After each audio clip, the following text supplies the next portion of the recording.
Well, good evening and welcome to Gen TV. Tonight is an important subject matter. And first, let me welcome our dear friend and partner, Mr. Gustavo Envela. Welcome, my friend. Welcome back to the network. It's always great to see you, Malik, and I've heard great things about Gain TV and all my travels. I want to thank you for doing great work, and I can assure you that the people of Africa and Europe appreciate your work. Absolutely. Listen, I gotta tell you, man.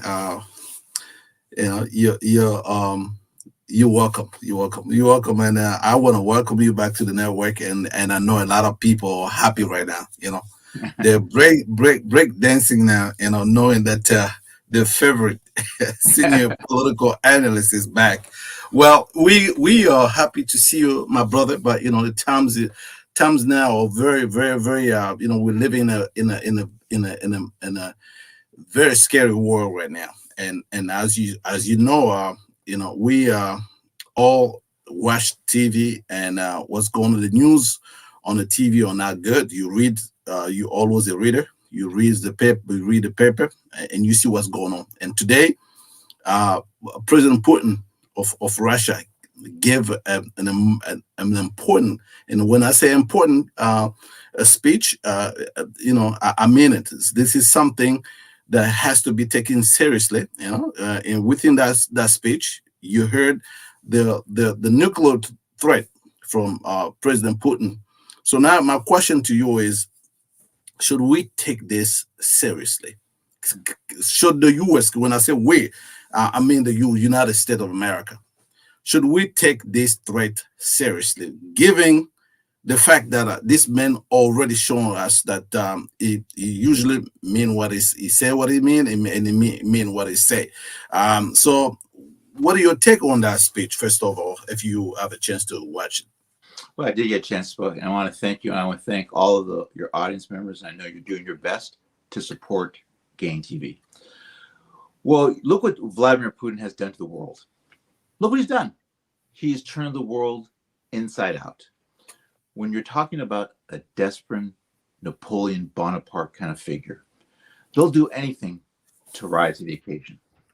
In this case, when you're talking about nuclear threats, this is beyond a game changer. This is like a global changer that impacts not only us, but future generations. And so, although sometimes Mr. Putin's music and words aren't in unison, you'll find a lot of these despots, whether you're talking about the North Korean despot or the Equatorial Guinean despot or any of the other folks, sometimes they bark, but sometimes they bite. And when it comes to nuclear weaponry, it's not something that the world, particularly the U.S., should turn a blind eye to. I would look at his actions and realize that since his troops are being kicked to and fro by the Ukrainians, he's a desperate man, and desperate people. Yeah, I mean, who has an ego. You're absolutely right, and this is a kind of an analysis people have to pay attention though, because listen, when people still ask the question whether Putin is real, that scares me. To be honest with you, if you still ask the question, and I'm kind of watch major so-called mainstream media, when they still ask the question whether Putin is real, I gotta tell you, I'm scared because we've seen what this man is capable of doing. The entire world told him you cannot attack Ukraine. Still, he did it.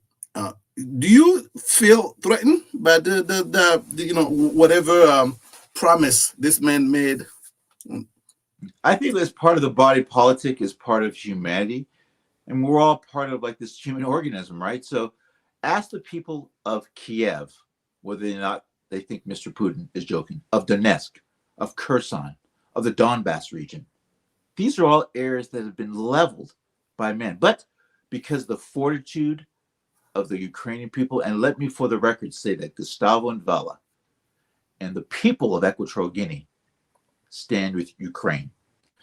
I think that Mr. Putin is backed into a corner.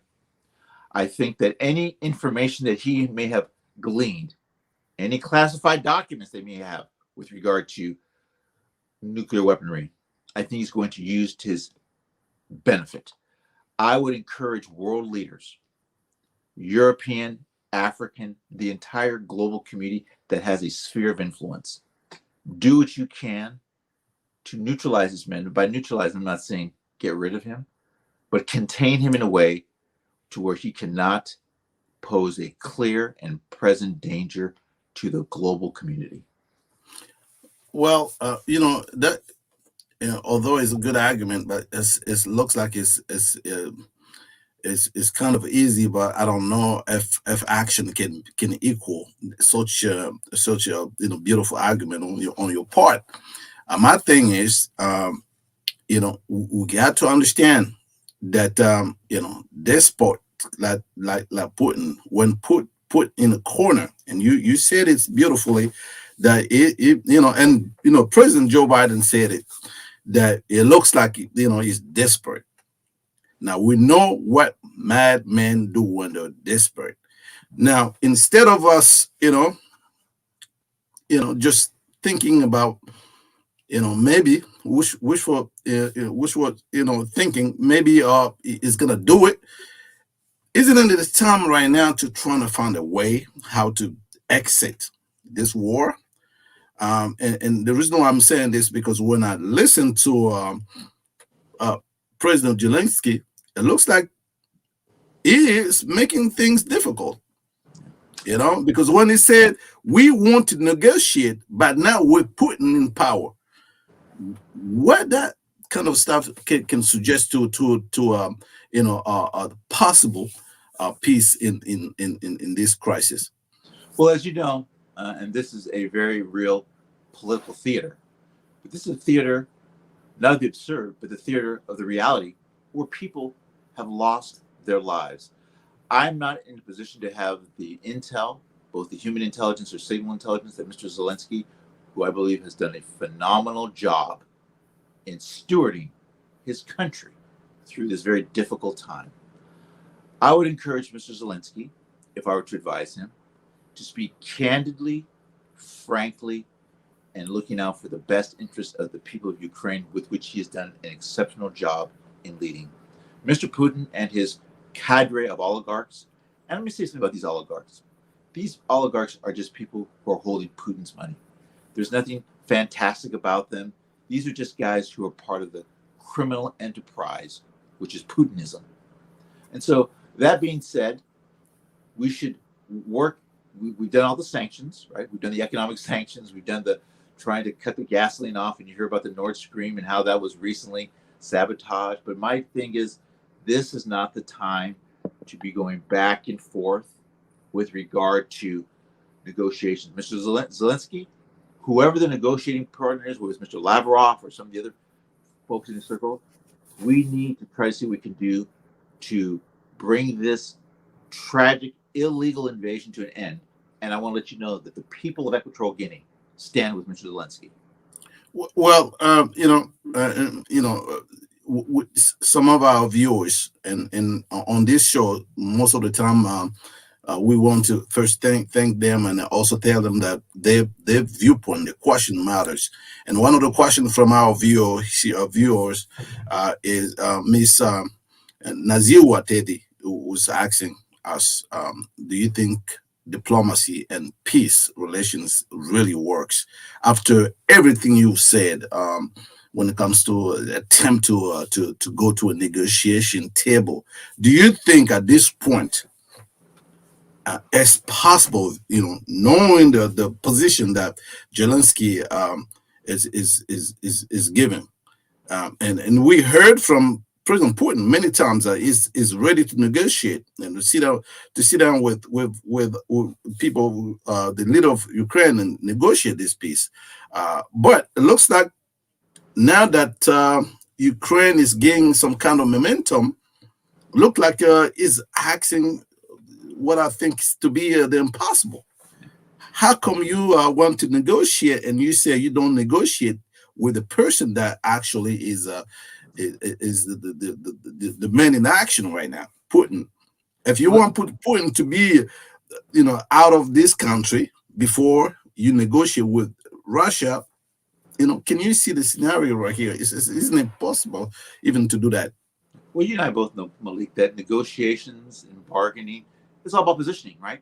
It's about, what can I get from my country that will help it. But you also remember, too, that Russia has pummeled this country illegally. And so all I can say with regard to Mr. Teddy's question is I think that you should use the panoply and cross section of negotiation tools in your toolkit, whether it's diplomacy, political negotiations, peace, anything that will bring this illegal Russian invasion to an end and try to bring back stability to the area. I reject President Putin's illegal annexation, and I think it's just a power grab. So what happens is the carrot and the stick.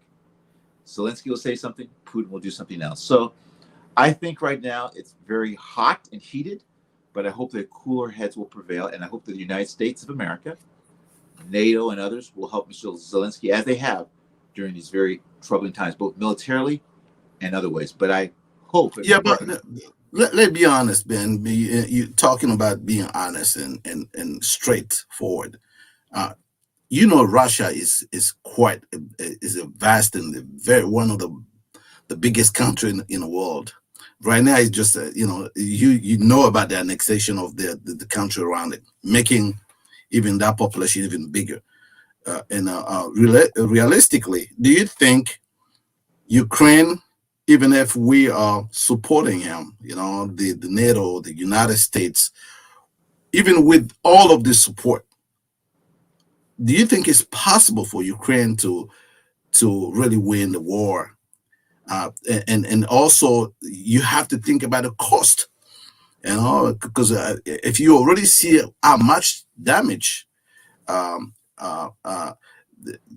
Russia already done on Ukraine, do you think is for the sake of your own people should the president of Ukraine, Zelensky, be a little bit humble and find a way to exit, to exit this war, for the sake of saving people, his own people, because his people gonna suffer if he continue on trying to maybe to win the war. And I think winning the war against Russia is going to be very devastating, especially not only for Ukraine, because when we talk about the nuclear threat, we're talking about a lot of our actors or players getting involved in this war in long term. So should Zelensky be humble and just stop the war Well, let me by going unpack to the your table of negotiation? let me unpack your very precise and obviously very expansive question. So please indulge me as someone who comes from four generations of Presbyterian ministers. I Right. believe that with God all things are possible. That being said, I think it's important to count the costs. See, people are just looking at the tanks and the Russian invasion. That's one layer. But you have the information war, you have the disinformation war, you have the psychological component, you have people who are being told, relatives, people who are calling from Ukraine saying they are here in our town, killing them, and then family members who are in Russia saying, no, no, it's not true. So we're not privy to all that's going on behind the scenes, but I can assure you, as someone who looks forward to being a leader one day, that you have to look out for the short term and long term interests of the people. Mr. Zelensky, who is such a bold man, he went back to his presidential headquarters. People know where he was.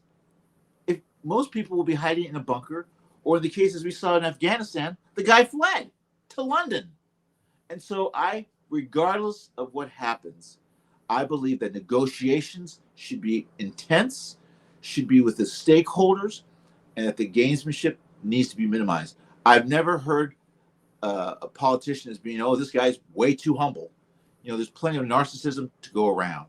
But right now, you have millions of people around who have been affected, dead, injured, and whose lives will never be the same. Now, remember, what President Putin is doing right now is going to be remembered decades and centuries long after we're gone. This is a pivotal moment, and we're all doing this in the midst of a pandemic. So I think, Malik, and I'm so glad that you continue to push and talk about issues in a straightforward way. There needs to be some type of detente, a cessation of the violence and negotiations. But as you know, though, negotiating with madmen can be very difficult. One day they'll say something, the next day they won't. So trying to deal with someone who you know may not be cognitively intact is a difficult thing, but you have an entire country, an entire region, which has been impacted, ravaged by one madman. Once again, let me reiterate, I stand and the people of Equatorial Guinea stand with the people of Ukraine. Absolutely. Appreciate your point of view. One of our viewers also asked this question: should America also be preoccupied by putting some measure in place to protect the American people? Because some people think Russia is really too far from the United States, but if you look from the Alaska sides, from the north, you will know that we're not that far from Russia. As a matter of fact, Sarah Palin might be wrong in some arithmetic, Yeah. but basically, you look at it, we're not that far. So I think it would be important that we double on our measure in order to support the American people, Well, because I think, yeah. Well, as you can see, I know that Miss Palin said that you can see Russia from parts of Canada, which is true, but we should not underestimate the will and resilience of people with regard to building bunkers. I think that American personnel, some who are seen and some who don't want to be seen, are doing their best. I think that human lives have been lost that cannot be retrieved. My best advice, if I were in a position of leadership, to once again to get all the stakeholders, because you have families who won't ever be able to bring their relatives back. And so I'm hoping that Mr. Putin, Mr. Zelensky, and all the decision makers say that we must bring this madness to an end. However, until that happens, we must be fortified, resilient, and humble in realizing that if this is going to be a long-term engagement, well, then so be it. But we all pray for a short-term solution that will have, generational implications. So I'm supportive of peace, but you also have to be strong during these times when you're being attacked. Yeah, maybe last question on this subject matter before we change gear back to the motherland. I'm kind of surprised as well when I see some conflicts going on the continent, and you always see the UN tanks in Africa, in the Congos, so tanks over there, UN military peacekeepers all over Africa. Sometimes for the results don't follow. Sometimes they are whatever you see on TV. But my question right now is that isn't this time where the UN peacekeepers should be going to Ukraine? Can this is one of the major conflict we're having, that if you see a major leader of a leader of a major country like Russia, talking about, if you try me, I won't hesitate to use every power necessary to defend my people. Then and he was straightforward and direct. He said, "I'm not bluffing." He said, "I'm not bluffing. If you try me, I would definitely use nuclear weapon, on whoever is trying to attack my country." So, number one, where is the UN peacekeepers, military that always show up in Africa, in the Congo? You see them for years there in the regional Congo. And also, how come UN, that body, was built, to respond, to give some kind of a, to bring about peace when this kind of conflict is ongoing? Do you think, the UN is kind of an AWOL? They disappear Yeah. from their mission that they're supposed to be showing up right now? Well, I'm a bit biased, as you know. My father, as you know, was an ambassador to the UN for Equatorial Guinea from 1969 to 1970. I think the UN, in many ways, is dysfunctional, uh, but I think as an organ, it still has a respect among the global community. I believe that they should be in Ukraine and in Russia doing what they can. Isn't it amazing how the UN will go to places in Africa where they look different than the people in Europe, and they're willing to stay there and stay there? And you've heard about some of the tragic things that some UN personnel Yeah, have yeah. done to We will children come back on that as well. in It's going to Africa. be a subject to another show, So and my especially advice for to the those. UN Secretary General is with as much great fervor as you can displace and dispatch people to the African continent and have them overstay their welcome, have them do the same thing in Ukraine. Mm, Equal access to all the blue helmets that the UN can afford. And let's just see if, in the end, people are being treated fairly, equally, and with human dignity. absolutely, absolutely, my friend. Well, listen, we're gonna take a quick break, and we come back. Let's, like I said, change gears and just go back on the continent to see what's going on the continent as well. So we will be right back.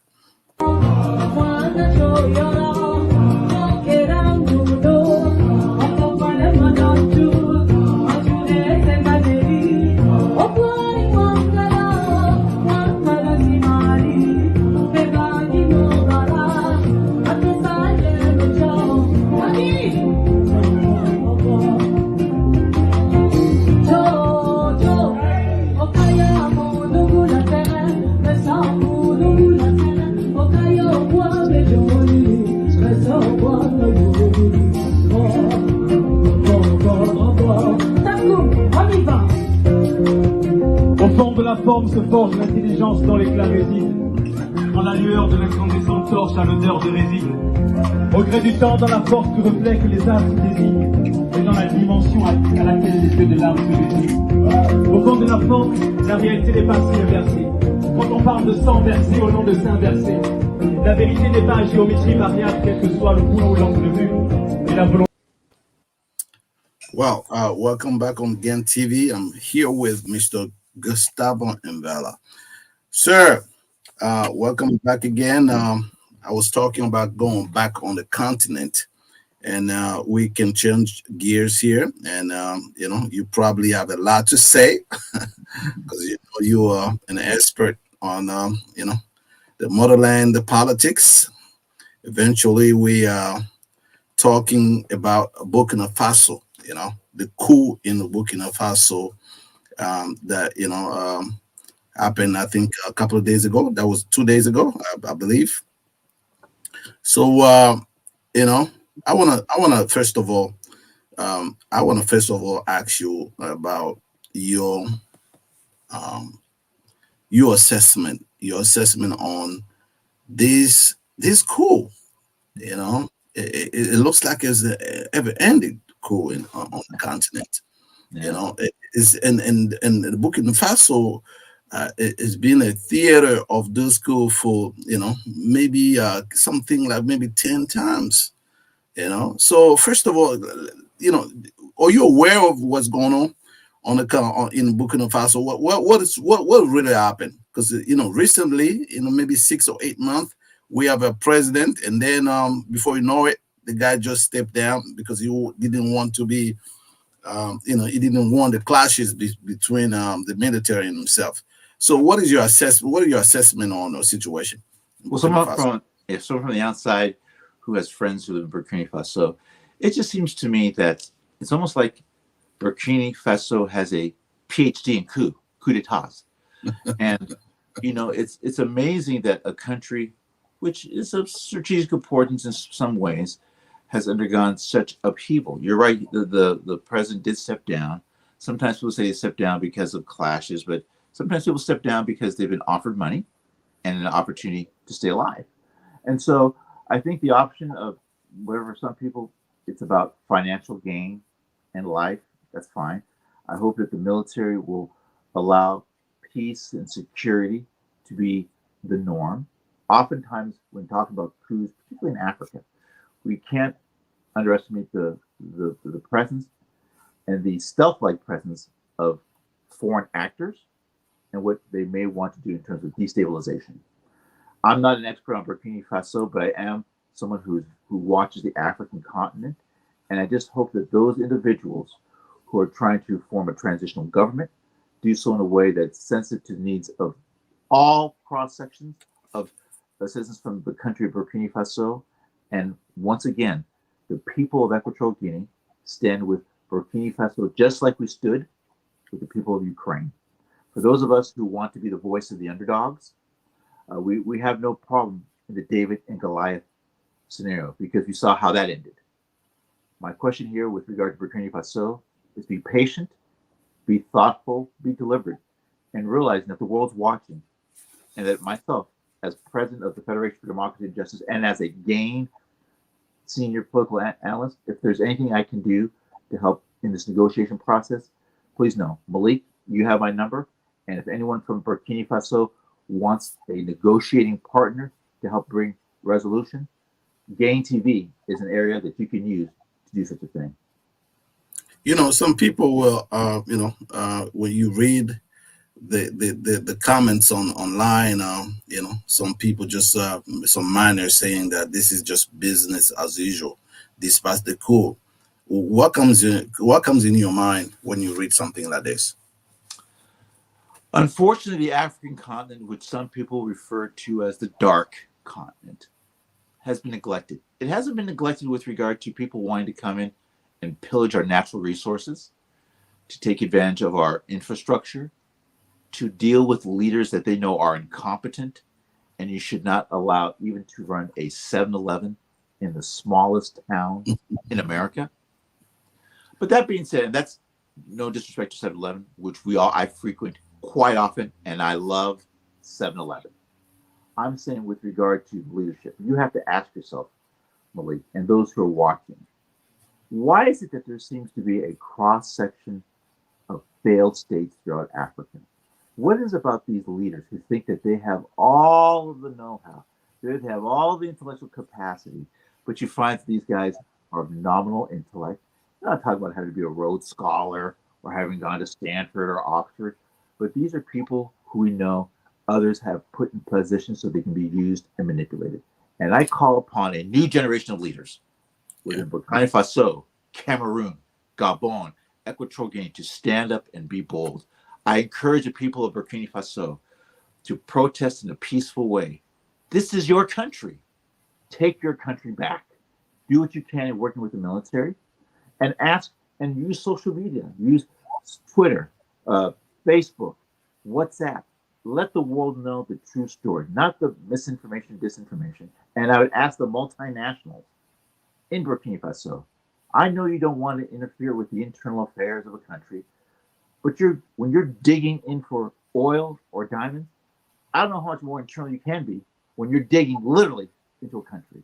So dig into the politics, help these countries, which are only 60, 70 years removed from independence, and allow them to be able to stand on their own. Africa, we live in a multipolar world, as you know. Africans, if left to their own devices, can be just fine. We're not looking to be an isolated, because no man's an island, even an island like Malabo.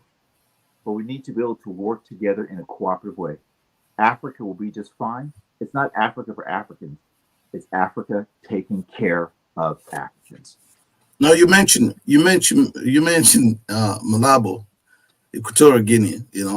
We just have to jump to Equatorial Guinea. We don't have enough time right now. I just want you to give me a little perspective on what do you know in the recent days and months. I know your eyes and ears are always on Equatorial Guinea, and you probably know the latest information coming from that country. What can we learn from Equatorial Guinea at this point? Well, thank you once again for asking. And Mbolo, to the people of Equatorial Guinea. Recently, there was a group called Ciudadanos Innovaciones. Ciudadanos Innovaciones is one of the only legal registered opposition groups in Equatorial Guinea. Its leader, Gabriel Zé Obiang, was taken after they bombarded They bombarded Obiang and his people. And Obiang, by the way, the cowardly dictator, is hiding.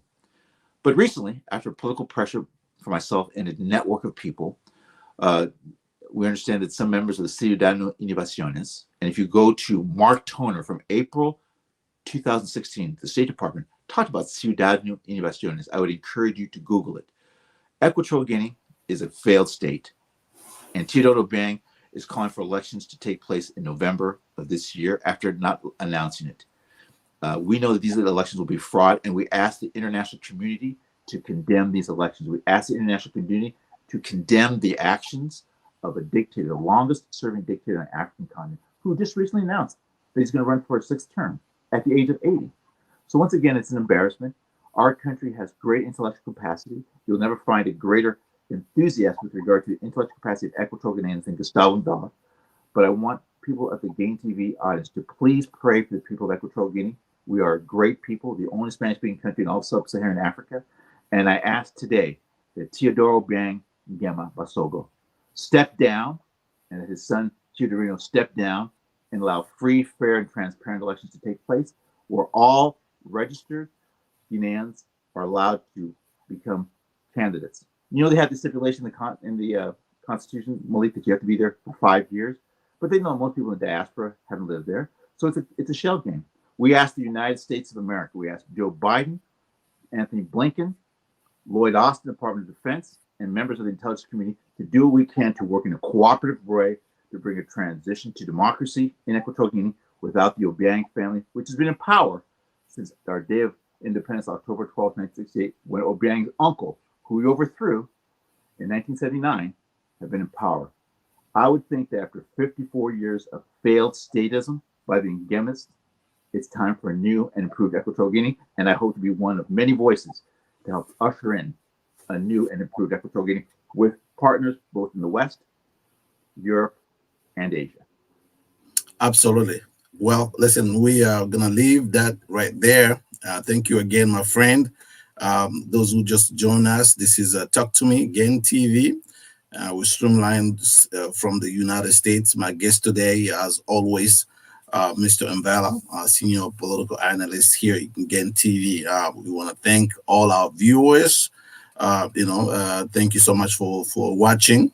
We will be here almost all night. We cannot promise because you never know. You never know what could possibly happen. My friends always travel, so what we can say is that we will be back and give you our perspective on what's going on in the world. So again, my friend, thank you so much for your time, and I want to thank also our viewers for their time. It's always a pleasure, Malik, and I want to make it for those of you out there, please support Gain TV. It is a great avenue for you to get unfiltered news. Sometimes the people on these big talk shows, they can't speak candidly, but Malik has built this platform for people like myself, and he knows that I'll go anywhere from a bunker to the top of Mount Kilimanjaro for him. So support Gain TV, send your money, send your comments. I stand shoulder to shoulder with Malik as a citizen of Gabon and me from Equatorial Guinea. We are brothers in arms, but also brothers in dialogue. And so I thank you, and I once again give you props, my friend, for doing the great work that you've done. Absolutely, thanks so much, guys. We will be with you probably tomorrow. Thank you again. I want to quickly say thank you for Nasi Watedi. We also have Miss Bevel Tamika. Always here to support us. We guys, we really thank you for that, guys. And tell your friends about Gain TV Malik. So. He's the man. He won't tell you, but he's the man. Malik is the man. All right, guys. We will be with you probably tomorrow again on a newer development on what's going on in our world. Yeah.